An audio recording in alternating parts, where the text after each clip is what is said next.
شب بود کابل در خواب رفته بود، اما مهنی دل کم بیدار بود. با یاد تو، با بوی مویای تو که هنوز در باد سرگردان بود. چراغا خاموش، کوچه ها خفه، اما در سینه من آتش روشنی بود از خنده ایت، او خنده نازنین که دل آدم ره چون برگ بید میلرزانه.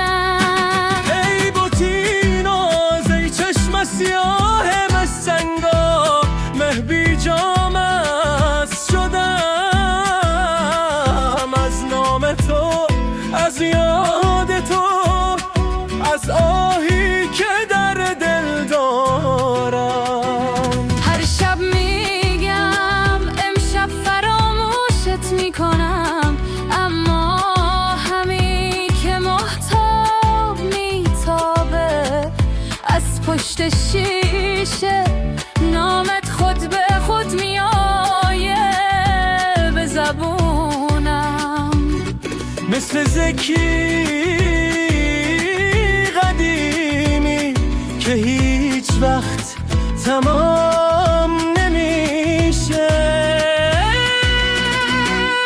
تو نمیفهمی مهچن ورق شعر نوشتم به نام تو، هر بار باران آمد و شست، اما اسم تو مان مثل خطی که خدا با عشق نوشته باشه. در دل من شهری هست کوچیک که هر کوچه هاش به خنده تو ختم میشه. با هر ره گذری که رد میشه، بوی تو ره با خود میبره.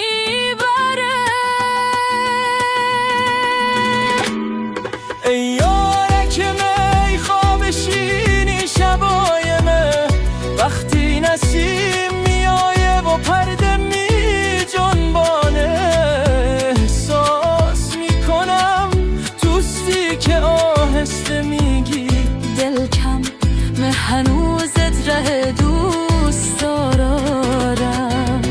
مه مستم، مست بی شرابت چشمای تو، از نگاهی که ندیدمش دوباره، اما هزار بار در خواب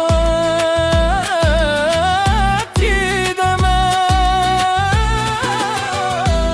وقتی باران میباره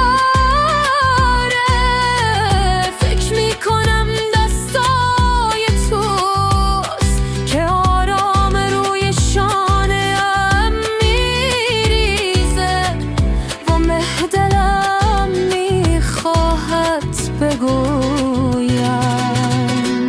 ای باتی قشنگ، دنیا بی تو هیچ نی، مستی بی تو بی‌طعم میشه. بیا بگذار مردم بگوین دیوانه شد، بگوین ده عاشق شد، بگوین ده مست شد. مه از روز اول که چشم دیدم دیوانه بودم و هنوزم همور دیوانه